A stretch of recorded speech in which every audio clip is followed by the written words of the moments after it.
Hello दोस्तों, राधे राधे। आज की कहानी है दहलीज। उसे पहली नजर देखने पर हैरानी होती थी। सुंदर स्त्री थी वह, लगभग 35 की उम्र थी और कमजोर शरीर था। वस्त्रों में ऐसी सफाई और सलीका कि राह चलता व्यक्ति देखकर सोचने से न रहता कि अच्छी भली है, कोई काम क्यों नहीं करती, मांग क्यों रही है। उस पुल पर अन्य भिखारियों को पैसे दे जाते, पर उसे शायद ही कोई पैसा देता। वह सुबह से शाम तक वहां बैठी रहती। अगर कभी किसी व्यक्ति को पैसे देने का ख्याल आता भी तो वह झिझकता कि कहीं भिखारी न हुई तो पैसे देने पर बुरा मान जाएगी। एक बार कोई व्यक्ति उसके सामने 10 पैसे का सिक्का डाल गया। स्त्री ने पहले तो उसकी ओर ध्यान न दिया, फिर जब उस पर नजर पड़ी तो उसे उठाकर देर तक देखती रही।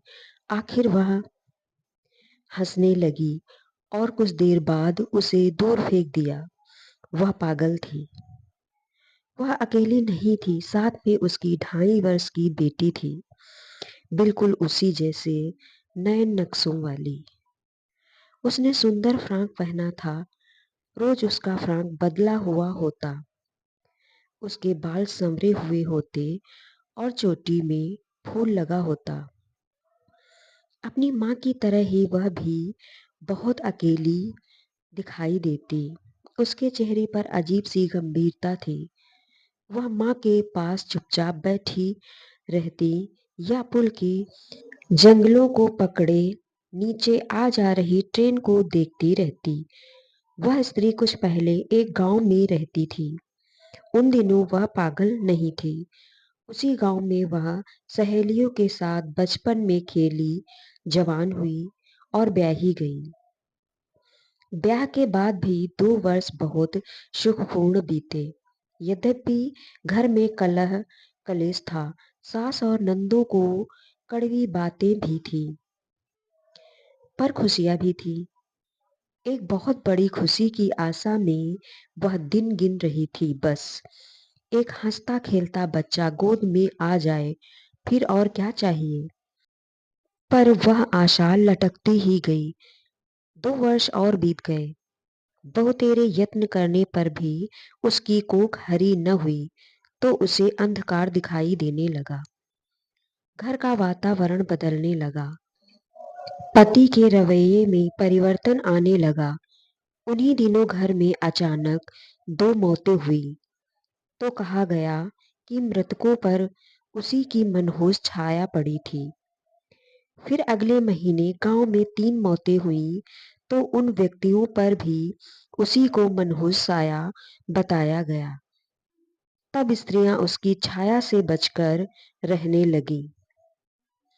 यह केस जंजाल था जिसमें वह फंस गई थी। फिर तो वह जैसे हमेशा के लिए उस जंजाल में फंस गई। जब उसका पति दूसरी शादी करके उसकी सौत ले आया, बहुत तीखे स्वभाव की थी वह, चालाक और मक्कार। उसे घर वीरान लगने लगा।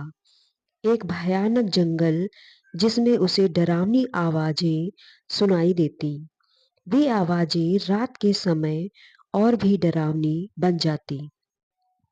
वह चीखती हुई नींद में से उठ बैठती, कांपते हुए हाथों से दिया जलाती और भौचक्की सी बनी सोचने लगती कि वह जंगल कहाँ गया और जानवरों की वे भयानक आवाजें कहाँ गईं जो अभी अभी सुनाई दे रही थी।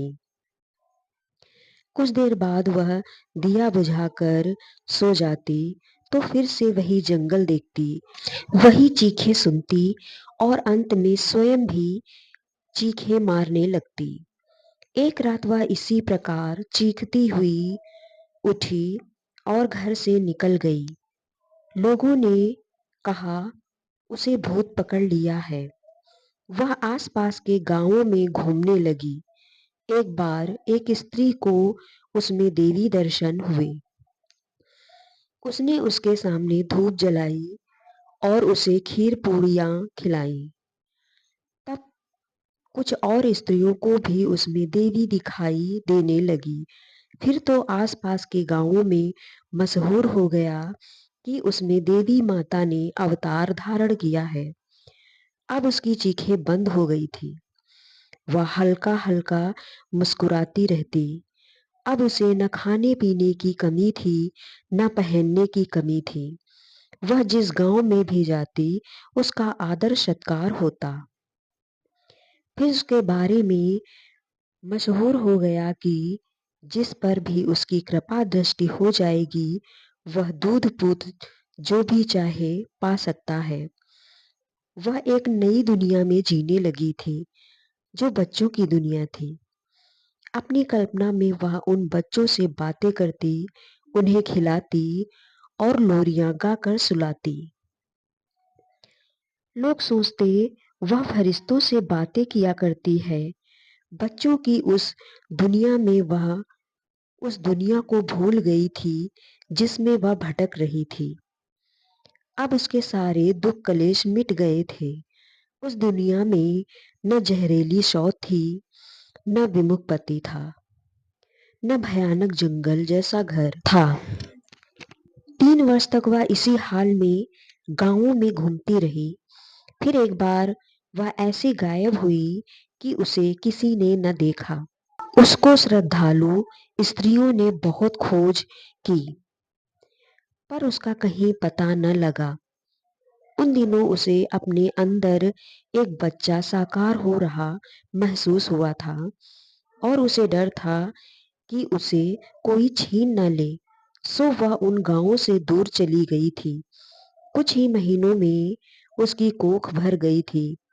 वह अपने बढ़े हुए पेट पर हाथ फेरती और मुस्कुराती। आखिर उसने एक बेटी को जन्म दिया। फिर वह बच्चों की उसी दुनिया में बेटी के साथ दिन बिताने लगी, उसका पालन पोषण करने लगी। तब एक स्टेशन के पुल पर उसके दिन बीतने लगे। बेटी बड़ी होती गई।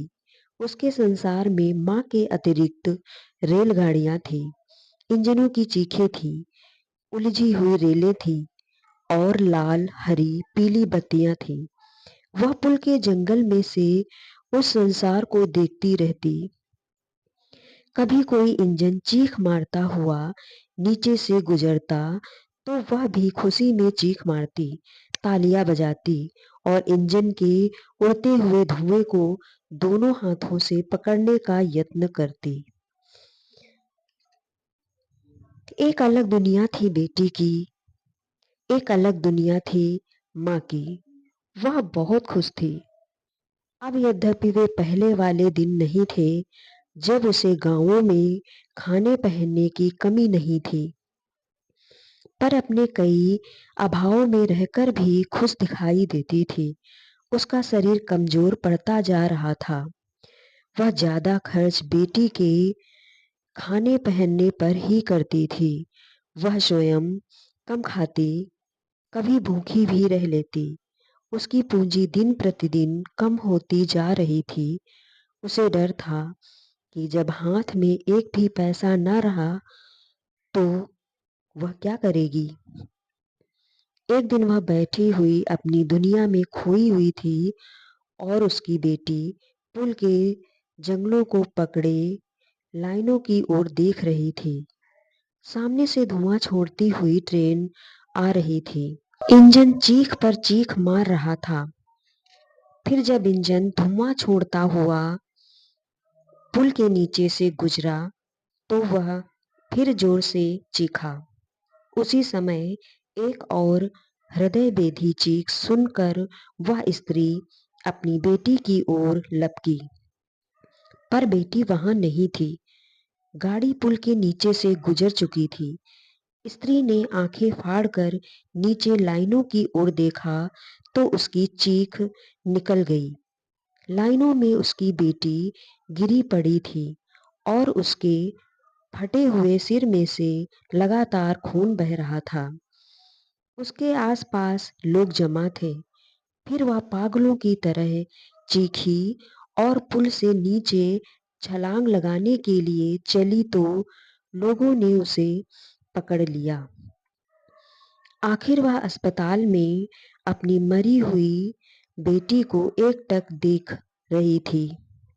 उसकी आंखों में ऐसा भाव था जैसे वह समझ न पा रही हो कि वह यहाँ क्यों आई है और यह मरी हुई लड़की कौन है। वह उठी और अस्पताल में से निकलकर चल दी। लोग हैरान थे कि वह बेटी को छोड़कर ऐसे चली गई थी, जैसे उससे कोई संबंध ही नहीं था। उन्होंने समझा कि वह पागल हो गई है, पर उस समय उसे होश आ चुका था। वह जब पुल पर जोर से चीखी थी, तभी उसे होश आ गया था और वह पागल नहीं रही थी। अब वह अपने पति के घर जा रही थी और सोच रही थी कि पता नहीं मैं घर से क्या चीज लेने निकली थी। काफी देर हो गई है, अब वापस चलना चाहिए। उसके कदम और तेज हो गए।